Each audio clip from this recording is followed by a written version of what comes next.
Olá, ela é assessora parlamentar em Brasília, formada em 2017 no curso de jornalismo do Mackenzie, tem experiência em estratégia e coordenação de campanhas políticas. Atua à frente de projetos nacionais e internacionais e exerceu o cargo de chefe de gabinete na Câmara dos Deputados, liderando articulações políticas e gerenciando a comunicação de parlamentares. O programa Memória do curso de jornalismo recebe a jornalista Tainá Rucci. Querida, obrigado por você ter vindo aqui. Eu que agradeço, é um prazer estar bater de esse volta. papo comigo. Tainá, vamos começar. Por que você foi para o jornalismo e como é que você chegou ao Mackenzie?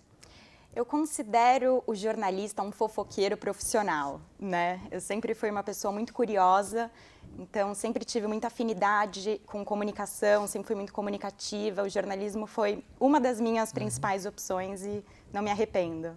E como é que você chegou aqui no Mackenzie? O Mackenzie tem um histórico na minha família já, a gente vem há gerações estudando por aqui. E eu me identifiquei muito com a grade também, eu vejo a grade do Mackenzie bastante dinâmica, acompanha bastante as evoluções do mercado, então eu me apeguei um pouquinho a isso. Eu vou chutar, mas eu creio que, evidentemente, quando você entrou no curso de jornalismo, você não imaginava trabalhar em assessoria parlamentar. Não imaginava. Inclusive, tive a sorte de começar a trabalhar bastante cedo, assim, no curso. No primeiro semestre, eu já tive a oportunidade de trabalhar um pouco com fotografia. Depois, trabalhei em redação de TV, fui repórter, fui editora, fui apresentadora, enfim. Minha carreira, ela foi bastante dinâmica, ela passou por uma metamorfose. Mas, assim, você entrou com o objetivo, quero fazer este tipo de jornalismo, por exemplo, ou não? Eu acho que eu tive um tempo para ir entendendo do que eu realmente gostava. Enquanto eu estava na redação, eu já tive uma afinidade com a política, então eu cobria pautas políticas, cobri Lava Jato, cobri escândalo da merenda, cobri inúmeros eventos assim políticos mais bombásticos e gostei, me apeguei. Então, naturalmente, eu fui afunilando minha carreira para esse tema.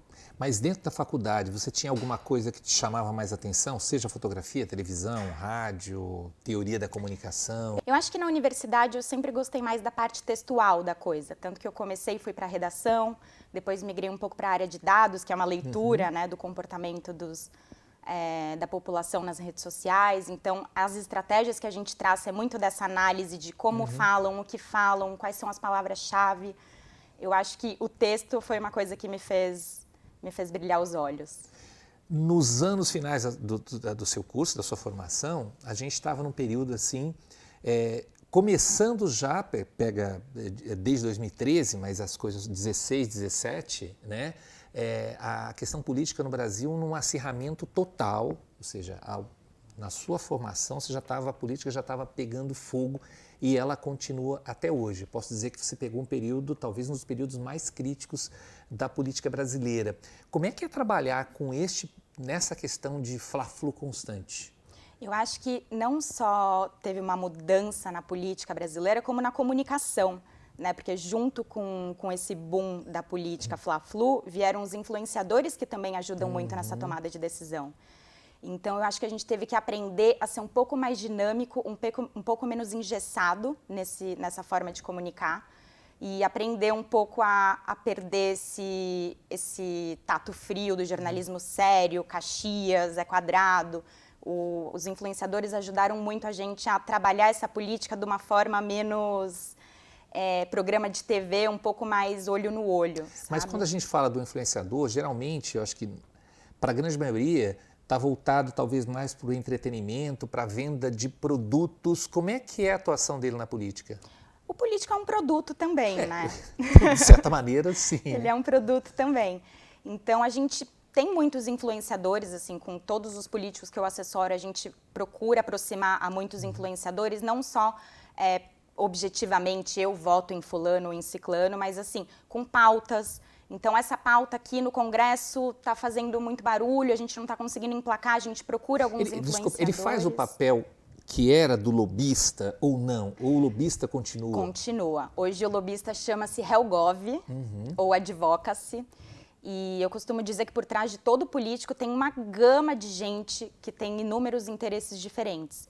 Então assim, tem lobista, tem influenciador, e influenciador cobra político, não é o político que cobra o influenciador, é uma dinâmica bastante curiosa.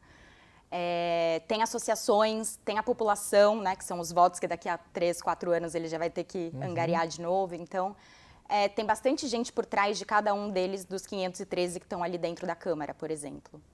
Antigamente, a gente tinha uma questão que era o seguinte, chegava num período eleitoral, não vou dizer 100%, mas assim, as redações, muita gente das redações saíam para trabalhar na campanha política. Isso ainda é comum ou esse perfil dos comunicadores que trabalham com os políticos mudou? Isso ainda é comum, mas eu vejo muito que hoje em dia eles não precisam necessariamente sair, porque eles não querem mais o nome deles ali tão no topo, tão em evidência.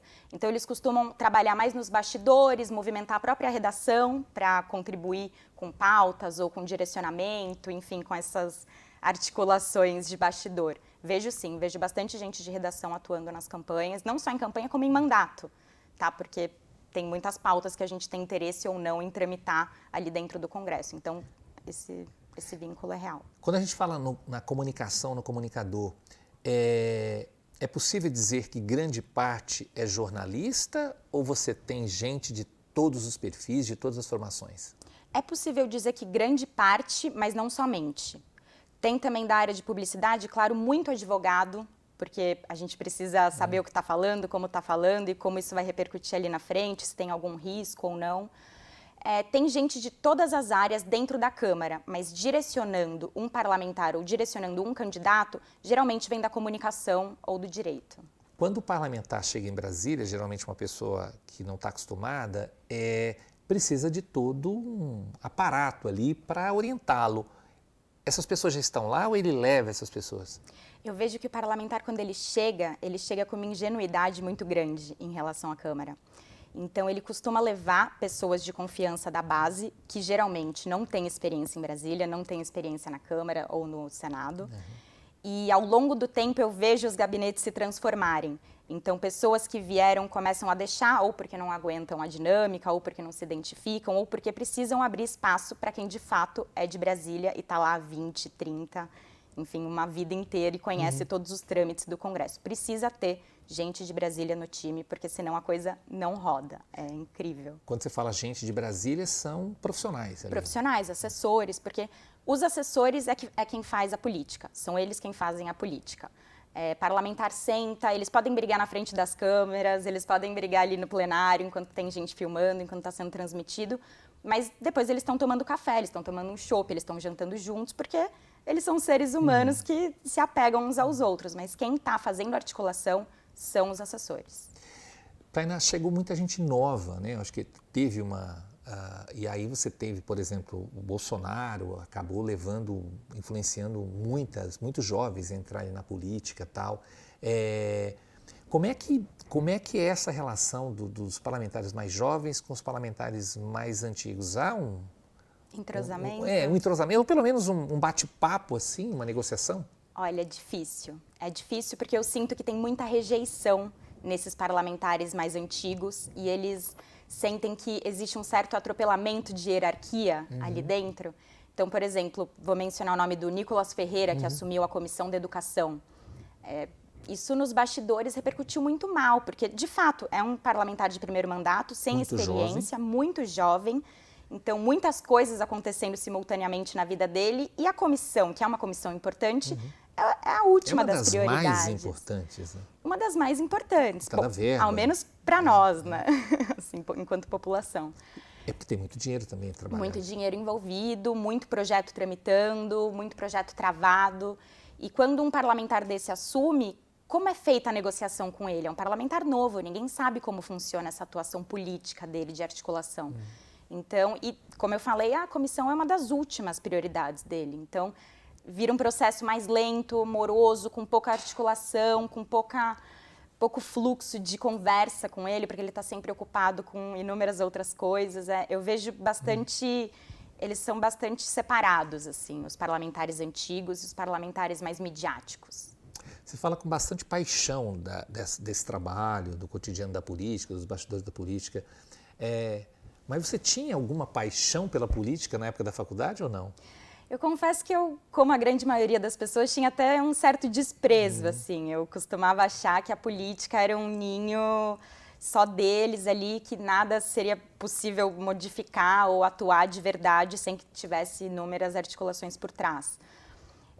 Não tinha essa pretensão, mas assim que eu comecei a ter contato num estágio que eu fiz, né, em redação, com a política, eu vi que o buraco é um pouquinho mais embaixo. Eu queria entender um pouco mais daquilo, eu queria fazer parte daquilo para entender a dinâmica, entender o bastidor, como as coisas são feitas. Eu sou uma pessoa naturalmente curiosa.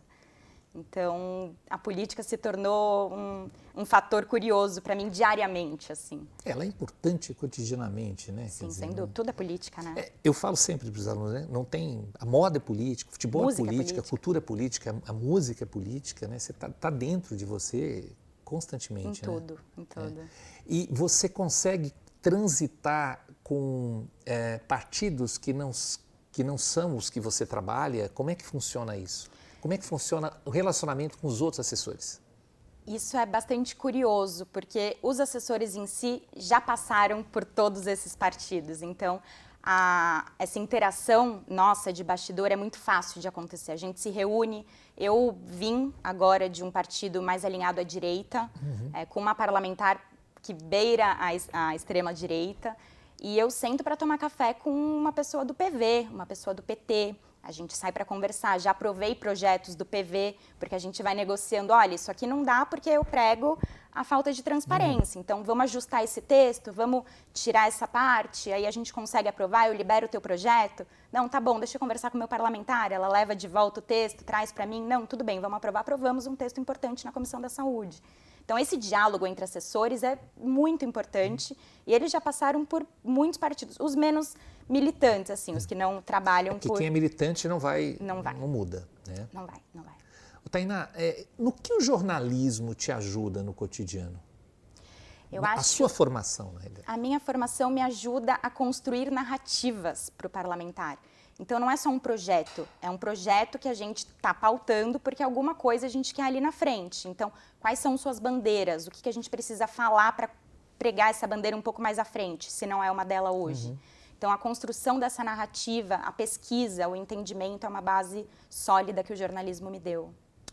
Quando você entrou na faculdade, quando você se formou, já era o diploma não era mais necessário, né? Não era mais obrigatório para a formação do jornalismo. Você não sentiu isso assim, falando, puxa, e agora? Senti.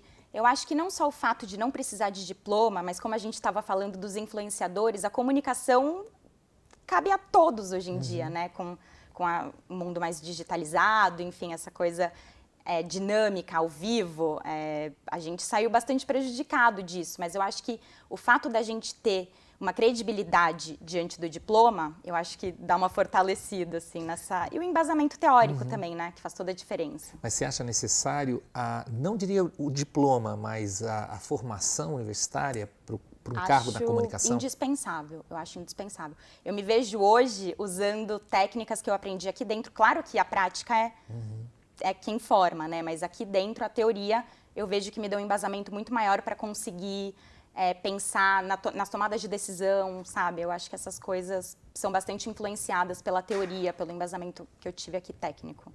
A gente pouco falava sobre fake news na tua época, aqui na faculdade. Duas coisas, fake news e inteligência artificial. Como lidar com isso? Desafiador, bastante desafiador. Eu acho que o papel do jornalista numa rotina que a fake news é constante é ainda mais importante. Eu acho que esse nosso papel de apurar e desmentir fatos que são mentirosos é um dos principais papéis do jornalismo hoje em dia, porque existe a credibilidade do jornalista e acho que é uma das principais atuações. Sobre a inteligência artificial, eu acho que é inevitável. O profissional que não absorver o uso dela não vai conseguir progredir, é inevitável, a gente não consegue batalhar contra isso. Só que a gente tem que usar com sabedoria, né? Então, usar nossas ferramentas e dinamizar nosso trabalho, otimizar nosso trabalho. Coisas burocráticas a gente consegue passar para a inteligência artificial. Então, eu acho que é saber aderir isso na nossa rotina e, enfim, evoluir com isso. Valeu a pena fazer jornalismo ou você tem algum arrependimento? Não me arrependo, não me arrependo. Tenho muitos professores queridos que eu trago para a vida, que eu consulto com frequência, inclusive, né, estou aqui diante de um deles. Obrigado, querida. Então, obrigado. não me arrependo. Acho que foi bastante assertiva a minha escolha. Percebe-se. Tainá, obrigado por você ter vindo aqui conversar comigo, foi ótimo. Eu que agradeço o aprender um convite. pouquinho sobre bastidores da política. Obrigado, viu? Eu que agradeço.